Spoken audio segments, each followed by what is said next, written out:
In 429 before Christ, in the middle of a devastating plague, the people of Athens were dying by the thousands. The disease tore through the city during the Peloponnesian War. Bodies filled the streets. Families collapsed. Temples overflowed with prayers that did not seem to work. And in the middle of this disaster, one detail appears again and again in ancient accounts of Greek life. Wine was everywhere. It was poured at religious rituals. It was served at political gatherings.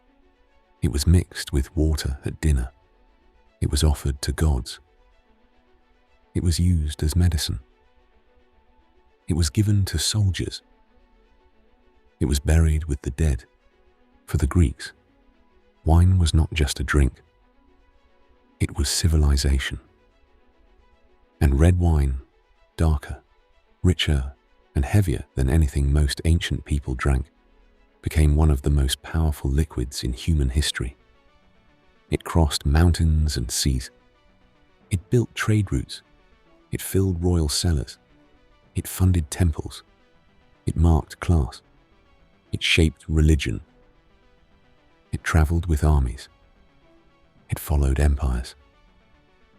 And for thousands of years, if you wanted to understand who had power, you only had to ask one question.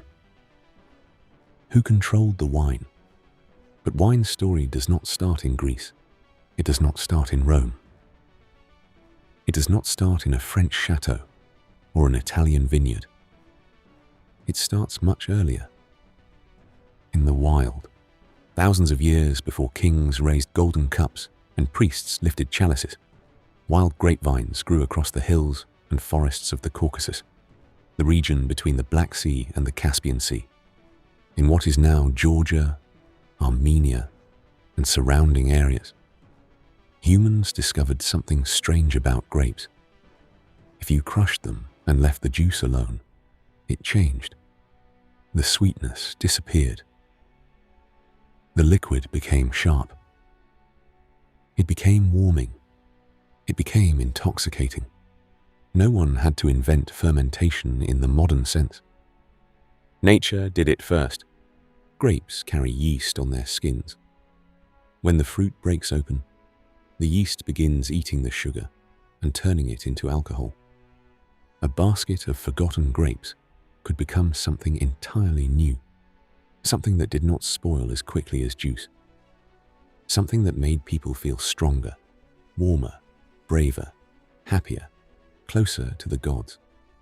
Around 6000 BC, people in the Caucasus began making wine intentionally. They crushed grapes. They stored the juice in large clay vessels. They buried those vessels underground to keep them cool. And they waited. What came out was not just a drink. It was one of humanity's first controlled transformations of nature. Fruit became alcohol. Juice became ritual. A harvest became memory. This was the beginning of wine. And from the very beginning, it was never ordinary. Wine required land. It required vines. It required time. It required storage. It required knowledge. You could drink water from a stream. You could brew beer from grain more easily in many places.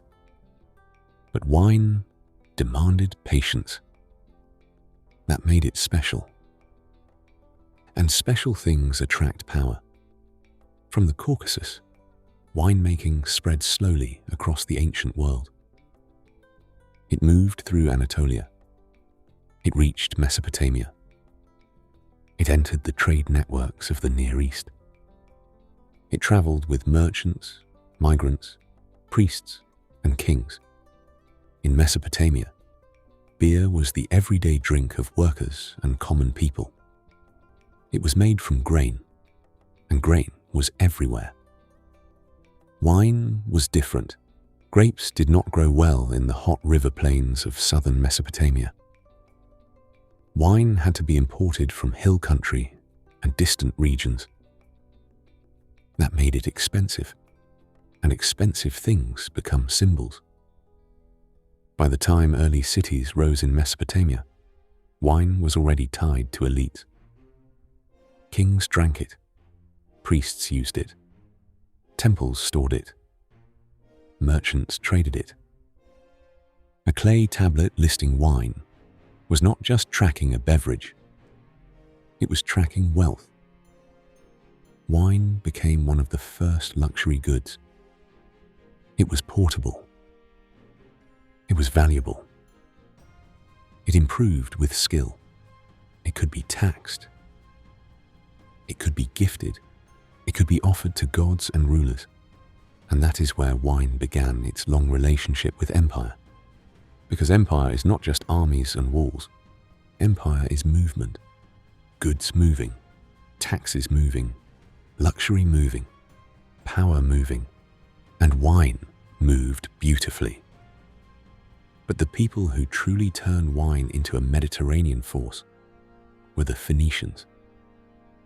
The Phoenicians were master sailors and traders from the eastern Mediterranean, in what is now Lebanon and parts of Syria and Israel. They did not control a giant land empire, like Egypt or Assyria. They controlled something more flexible: ships, ports, trade routes. They carried cedar wood, purple dye, glass, metalwork, olive oil, and wine across the sea. And wherever they sailed, wine followed. By around 1000 BC, Phoenician traders were spreading grapevines, winemaking knowledge, and wine culture across the Mediterranean. They reached Cyprus. They reached North Africa. They reached Sicily. They reached Sardinia. They reached Spain. They reached southern France. A vine planted by a trader could become a vineyard. A vineyard could become a town's wealth. A town's wealth could become part of an empire. This is the part of wine's history that most people never think about. Wine did not spread because people simply liked drinking. Wine spread because it was profitable. It turned sunlight, soil, and grapes into a luxury product that could be stored, transported, taxed, and sold. The Phoenicians understood this, and the Greeks took it even further. In ancient Greece, wine became a way of life. The Greeks did not just drink wine, they built a culture around it. They gave wine a god, Dionysus. Dionysus was not a polite god.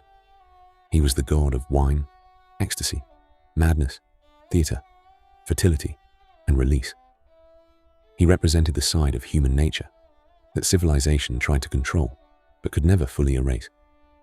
That made wine dangerous and sacred. The Greeks believed wine could bring people closer to the divine, but only if handled properly. They almost always mixed wine with water. Drinking undiluted wine was considered barbaric. To drink wine correctly was to show self-control. To drink it incorrectly was to reveal that you were uncivilized. Think about that. Even drinking became a test of status. At Greek symposia, wealthy men reclined on couches, drank watered wine, listened to music, debated philosophy, recited poetry, and discussed politics. The symposium was not just a party. It was a room where elite male society reproduced itself. Deals were made, alliances were formed, ideas were tested, status was displayed, and wine sat at the center of it all. A poor farmer might drink rough local wine. A wealthy aristocrat drank better wine, served from decorated vessels, poured by servants, surrounded by art, poetry, and conversation. Wine did not erase class. It displayed it. And And as Greek colonies spread across the Mediterranean, wine spread with them. From mainland Greece to southern Italy, Sicily, the Black Sea and beyond, Greek settlers planted vines wherever the land allowed. They brought amphorae, they brought presses, they brought pruning techniques, they brought drinking rituals, and they brought the idea that wine was a marker of civilized life. If grain fed the body, wine fed the city. But no civilization made wine more politically powerful than Rome. Rome inherited wine from the Greeks and turned it into an imperial machine. At first, Roman wine culture was modest. Early Romans saw themselves as disciplined, agricultural, practical people. Wine existed, but excess was viewed with suspicion. That did not last. As Rome expanded, conquered Greek lands, absorbed wealth, and dominated the Mediterranean, wine became more available, more profitable, and more central to Roman life. By the height of the Roman Empire, wine was everywhere. Soldiers drank it. Farmers drank it. Senators drank it. Slaves produced it. Merchants shipped it. Doctors prescribed it. Priests used it. Emperors collected it.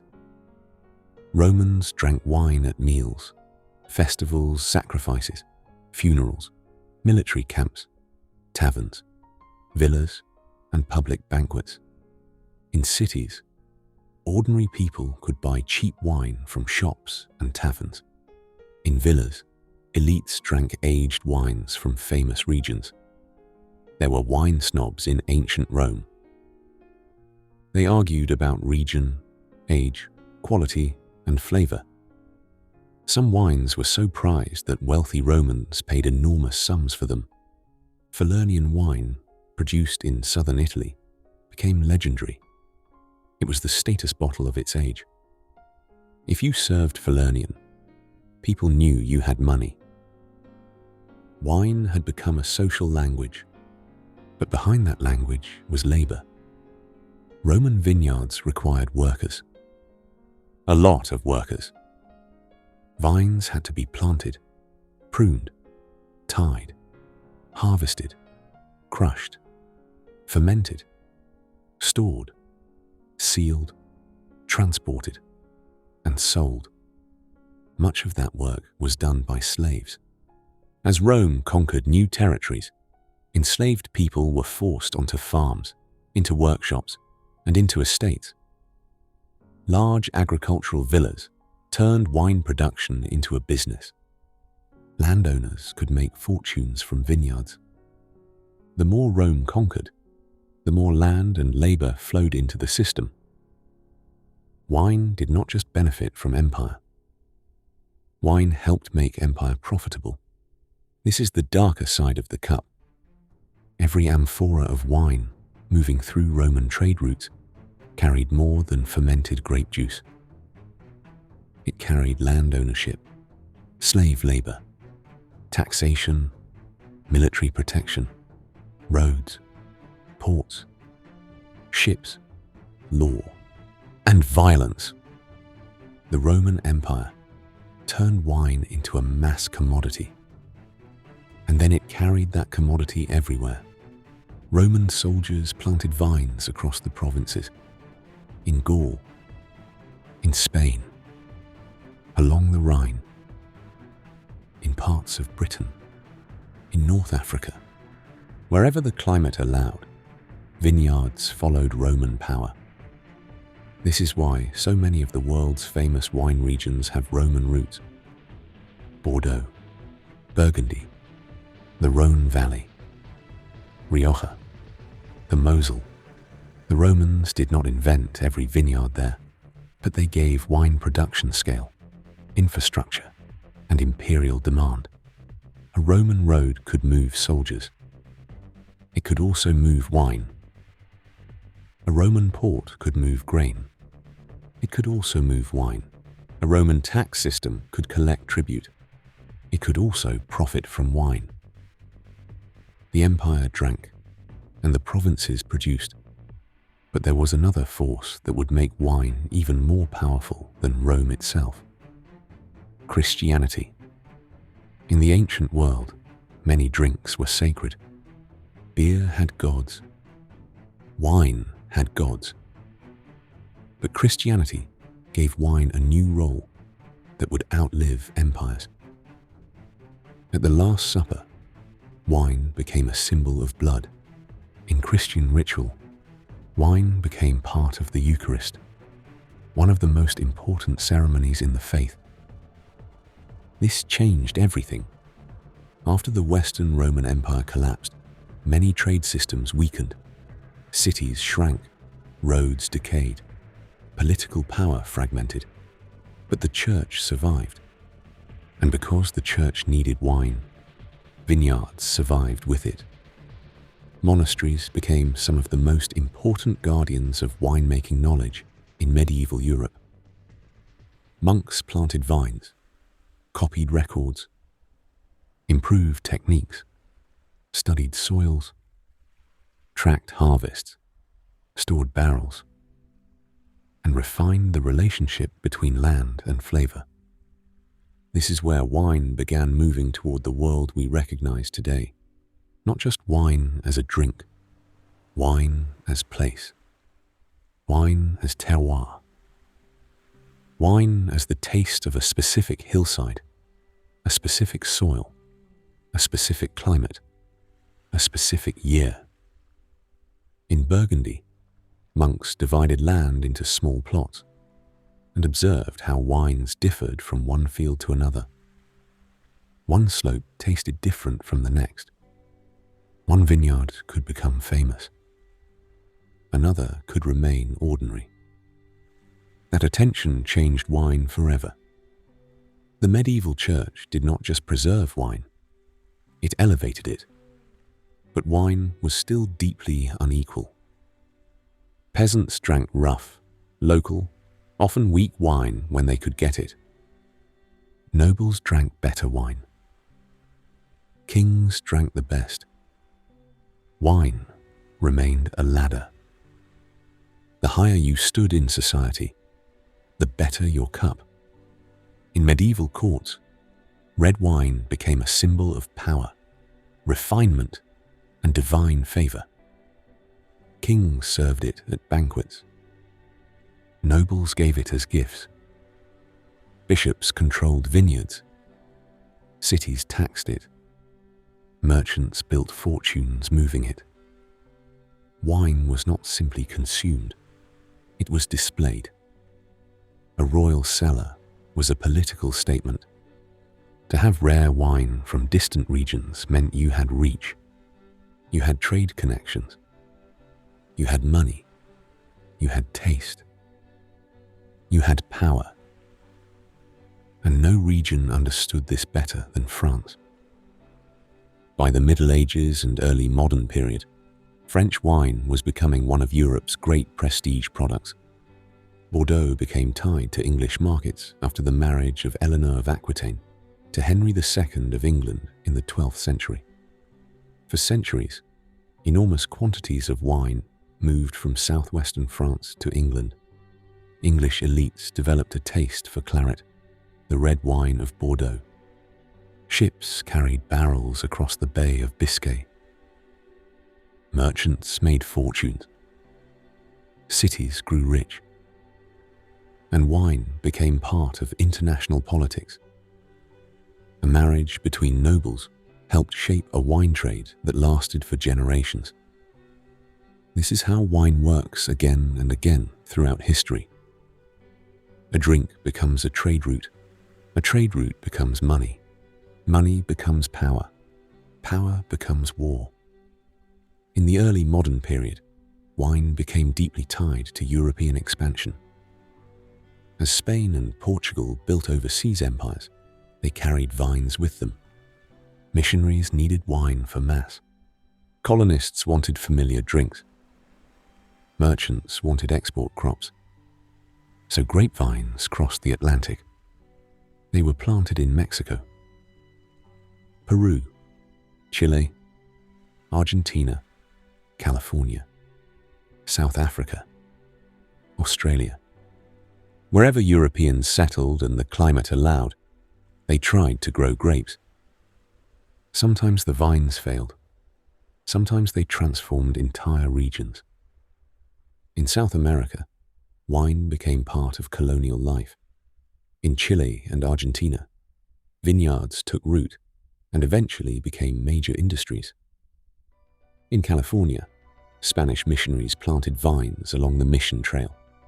In South Africa, Dutch settlers planted vineyards near the Cape of Good Hope to supply passing ships. Wine followed the cross. Wine followed the crown. Wine followed the merchant. And often, wine followed conquest. Land was taken. Indigenous communities were displaced. Labor systems were imposed. European vines became part of colonial landscapes. A bottle of wine could carry the taste of sunshine and soil, but it could also carry the history of occupation. This is the part of wine marketing usually leaves out. The label shows a vineyard. The story behind the vineyard is often much older, much darker, and much more complicated. By the 1700s and 1800s, wine had become one of the great markers of class in Europe. The rich drank named regions. The poor drank whatever was local, cheap, and available. In France, wine became part of national identity. In Italy and Spain, it was woven into daily life. In Britain, imported wines showed status. In royal courts, diplomatic banquets, and aristocratic dining rooms, wine was language. Champagne meant celebration. Bordeaux meant refinement. Burgundy meant taste. Port meant empire. Red wine especially carried weight. It looked rich. It stained the glass. It resembled blood, sacrifice, warmth, and power. It was the drink of kings because kings understood symbolism. Water was necessity. Wine was ceremony. But then came the disaster that nearly destroyed European wine. In the 19th century, a tiny insect arrived from North America, phylloxera. It was almost invisible, but it changed wine history. The insect attacked the roots of European grapevines, slowly killing them from below. Leaves yellowed, vines weakened, vineyards died, entire regions collapsed. France was hit especially hard. By the late 1800s, phylloxera had devastated vineyards across Europe. Families lost land, villages lost income, merchants lost supply. Winemakers watched centuries-old vineyards disappear. This was not just an agricultural crisis. It was a cultural catastrophe. Wine was tied to identity, religion, trade, class, and nationhood. And suddenly, the vines were dying. The solution was humiliating but necessary. European grapevines had to be grafted onto American rootstock, which was resistant to the insect. Think about that. The old wine world survived by attaching itself to the new one. French wine, Italian wine, Spanish wine, and many others were saved by American roots. The crisis reshaped viticulture forever. It also made wine more scientific. Governments, growers and researchers studied diseases, soils, vines and grafting. Wine production became less mystical and more technical. But just as vineyards recovered, the modern world brought new shocks. Industrialization changed how wine was produced, transported, bottled, marketed, and consumed. Glass bottles improved. Corks became standard. Railways moved wine faster. Steamships opened global markets. Chemistry helped stabilize production. Labels became brands. Regions became reputations. Wine was no longer just local. It became global. And globalization created a new kind of wine empire. Not only empires of kings, empires of taste. France built prestige around appellations and regions. Italy built identity around tradition and food. Spain expanded historic wine regions. California transformed from mission vineyards into a modern powerhouse. Chile, Argentina, Australia, and South Africa entered global markets. By the 20th century, wine was being made on every inhabited continent except Antarctica. The old drink of kings had become the product of a global industry. But class never disappeared. Wine still carried status. A bottle could cost a few dollars, or tens of thousands. The liquid might be made from the same basic fruit, but the meaning changed completely depending on the label, the region, the vintage, and the story attached to it. People did not just buy wine. They bought heritage. They bought sophistication. They bought access to a world of cellars, critics, tastings, auctions, and prestige. This is why wine remained powerful, even when it became widely available. Beer could be casual. Spirits could be rebellious. But wine could still make people feel elevated. Even ordinary red wine carried a trace of kings. And then science gave wine another transformation. In the late 20th century, red wine became part of a health conversation. Researchers and journalists began talking about the so-called French paradox, the idea that people in France seemed to have lower rates of heart disease despite diets rich in fat. Red wine was suggested as one possible explanation. Suddenly, red wine was not just indulgence. It was marketed as sophistication with benefits. A glass of red wine became associated with antioxidants, heart health, Mediterranean living, and the image of a long dinner in a beautiful place. This was powerful marketing, maybe too powerful, because wine is still alcohol, and alcohol carries risks. For centuries, wine had been treated as medicine, ritual, food, luxury, and pleasure. Modern science made the story more complicated.